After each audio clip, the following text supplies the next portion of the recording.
Today we'll cover the latest construction at Universal Epic Universe. BioReconstruct also did a flight at night to capture Epic Universe with lights on, so we will look at the day and night of Epic Universe.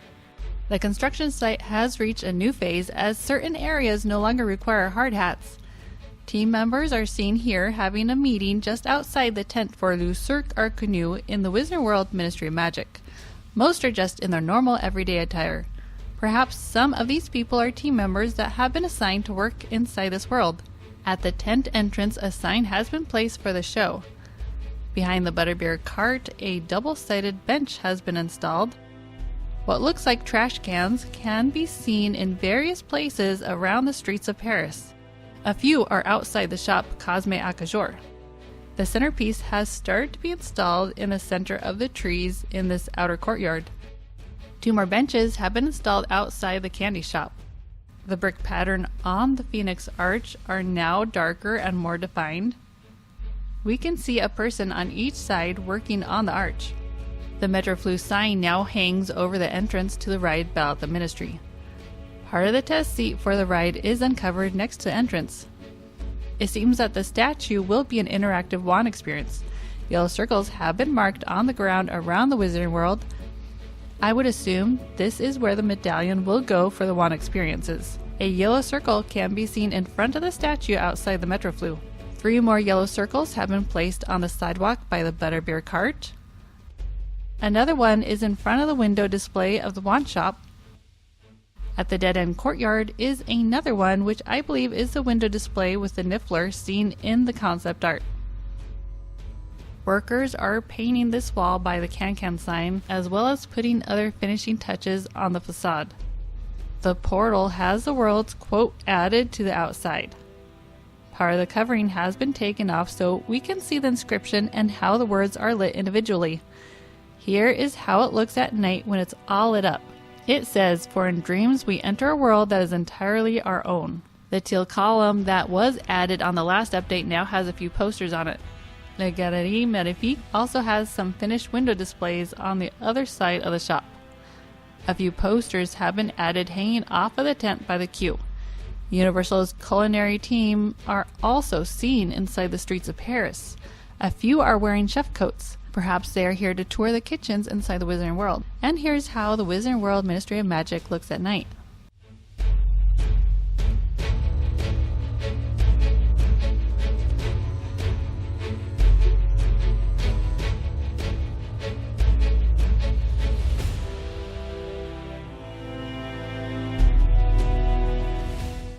Over at the Dark Universe, it seems to have reached the next stage as well, where hard hats aren't required in certain areas.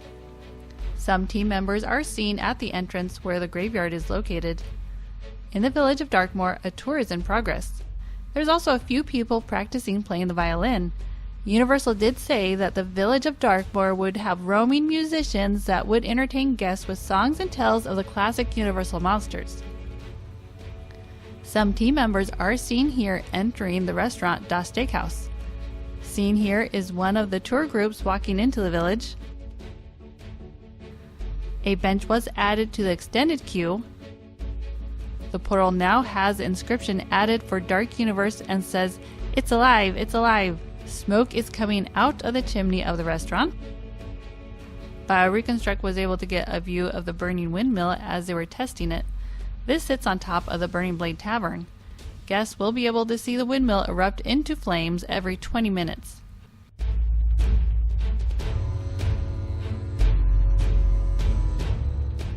Now let's see how Dark Universe looks at night. The portal is glowing purple. The coil on top is lit up in a blue color.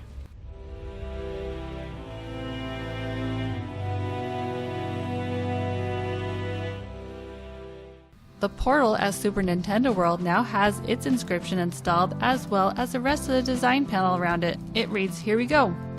The design on the portal has Nintendo characters on it. Things in the Mushroom Kingdom are looking close to be finished. The mushroom shades have the base being installed. Next to that is a fence for the queue area for Piranha Plant Nap Mishap.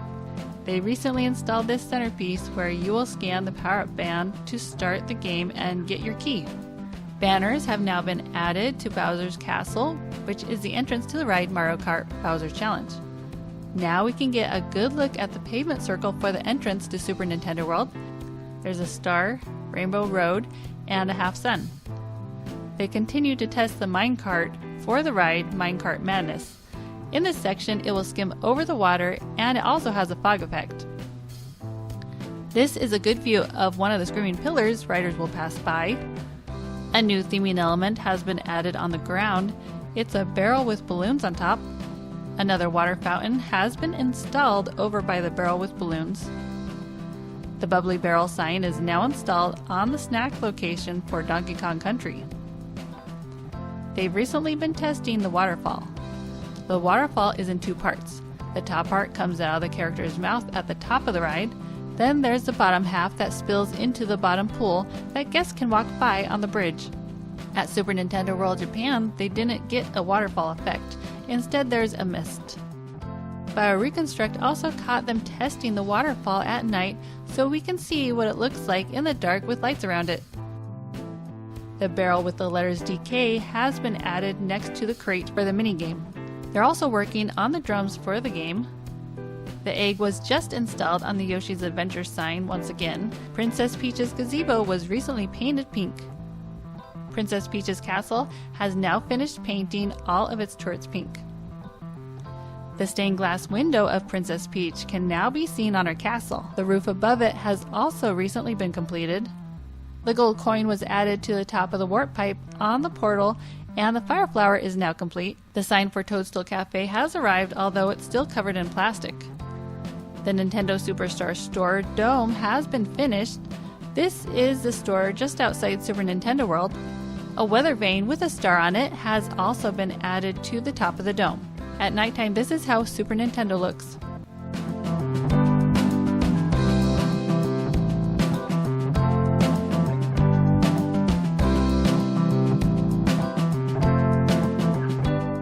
Now let's look in on the construction so far at How to Train Your Dragon Isle of Berk. The mechanical tail we saw on our last update now has its skin over it. The side panel of the house is still open so they can work on it. Work on the graphics around the village's fountain looks to be almost finished. Workers were decorating the torch posts on the bridge. Here's how it looks after that. Two dragons are on either side of the entrance to the bridge. The wings on the dragons look like the ones we saw staged by the bay on the last update. The other posts have bags hanging from them. Railing has been installed outside of the steps that lead into Mead Hall, the dining location. There's also a ramp off to the side with railing as well. Electric sheep can be seen over here with the top piece removed as they work on them. Progress on the Spitfire grill is coming along. We can see most of it has been painted brown. The rock wall that goes in front of the snow wraith has been moved over here closer to the fire drill attraction. The wall has been decorated with ice and snow on top of the wall. We can see a nice viewing area for guests to watch the boat ride. Perhaps they will install a few cannons for observers to use. Grog and Gruel is a food stand just outside Dragon Racers Rally. It looks like it's ready to serve food. 3 Coca-Cola Freestyle machines have been installed off to the side of the food stand. Half of the roof has been painted for the entrance to the roller coaster Hiccup's Wing Gliders. A directional sign has been added at this corner where the exit gift shop is. Here's a good shot of the fog effects as riders come out from under the bridge. One of the sheep in the middle of the track has a very interesting design on its body. It has wings as it's meant to be disguised to look like a dragon. The front of the car train has bright colors. It's just coming out of its first launch. The restaurant sign has been added just outside Mead Hall.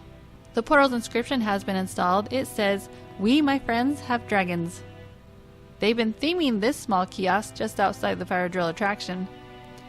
Another tour group is just outside the Untrainable Dragon Theater. All of them are wearing hard hats, as it would seem it's still required in this area. Here's the Viking training camp. A netted tunnel has been installed.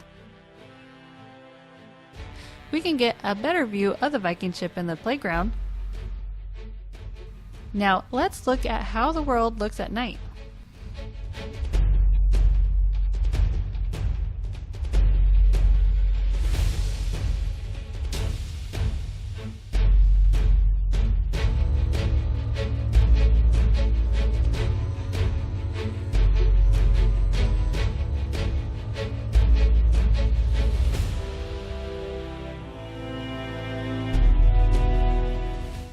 Now it's time to see how Celestial Park is looking. At the Constellation Carousel, some roof panels are staged over here as the queue's roof still has a few panels left to install. The band shell was recently added to the small stage.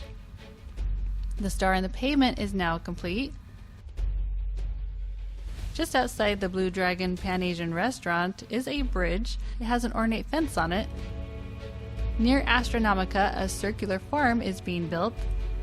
The Celestiki bar now has its sign on top. Next to it is another kiosk, which now we know is the ice cream stand called Frosty Moon. The sign was recently added. The Kronos portal has been covered in plastic, but we can see the park's quote has been added to it. It says, "Beyond this gate, find gardens green and epic worlds to fill your dreams." They decided to shorten it since the complete inscription found on the model at the preview center is much longer. It says, "With sun and moon, the stars and time, the Kronos spins and worlds align. For if you seek with curious heart, your compass true and stars to chart, beyond this gate find gardens green and epic worlds to fill your dreams." Outside Constellation Carousel, they are getting ready to install this piece, which will be part of the entrance to the attraction. It will go on top of these 4 poles. More trees have been added around the pool. Landscaping is being done over here as well. Constellation Carousel looks very beautiful at night. You can even see how it reflects off the water.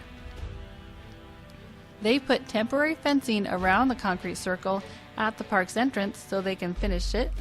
This kiosk is the Starbucks location. They have added the Starbucks logo on top. It's near the stage and the other 2 food and beverage stands. On Instagram, UOTM Life shared a picture of team members at Celestial Park Starbucks location. They wrote, "South Campus team members can now enjoy a Starbucks beverage in Celestial Park before anyone else. It's so exciting to see our team members starting to operate our venues in anticipation of Universal Epic Universe opening on May 22nd. If we take a look at all of Celestial Park, it's the front that has the most unfinished areas. Most of the pathways have been done, but the Luna Overlook and around the Atlantic, there's still a lot of landscaping that needs to be done. This is what it's supposed to look like once it's finished. It's meant to be a lush garden.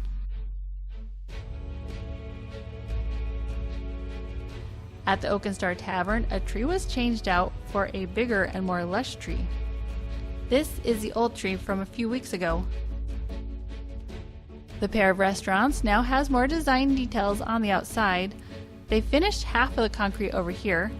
More landscaping is being done around the Pizza Moon restaurant with some more intricate designs. On our last update, we saw these planetary elements staged on the ground, and now they've been placed on top of the restaurant. Half pizzas are part of the outside decor of the restaurant. Another pavement circle is almost finished in front of the Starbucks location. At the front of Stardust Racers, they've started adding more texture and plants around the silver orbs. Another Universal marquee has been added on Kirkham Road at the Helios Grand Hotel Access Road intersection. The bar Zenith Globe has been installed on top of the kiosk. On November 9th, 2019, a single tree was placed at the construction site to represent the center of Epic Universe. Construction has come a long way since that moment. 10 new Universal electric buses can be seen at the electric bus service area. Charging stations are in the process of being installed. A few of these buses are already being used to transport guests from the Stella Nova Resort to the Universal theme parks. The Helios Grand Hotel sign has been installed at the entrance to the resort. The pool looks pretty much finished. Landscaping has been done and all the cabanas are covered. The pool will have underwater speakers. It looks like they are still working on the Lotus Lagoon, which is the poolside bar and grill. A pavement circle is in progress at the walkway at the guest parking lot. Terra Luna looks like it's just about ready to greet guests. Lounge chairs have been added to the pool. This will open on March 25th, 2025. Circles have been added to the top of the roof, and the marquee for the Terra Luna Resort has been installed. Well, that's it for the latest construction update. As always, thanks to BioReconstruct for all the amazing views into Epic Universe. You can follow him on X. He has also started posting a few videos on his YouTube channel. Thanks so much for watching, and I'll catch you in the next one.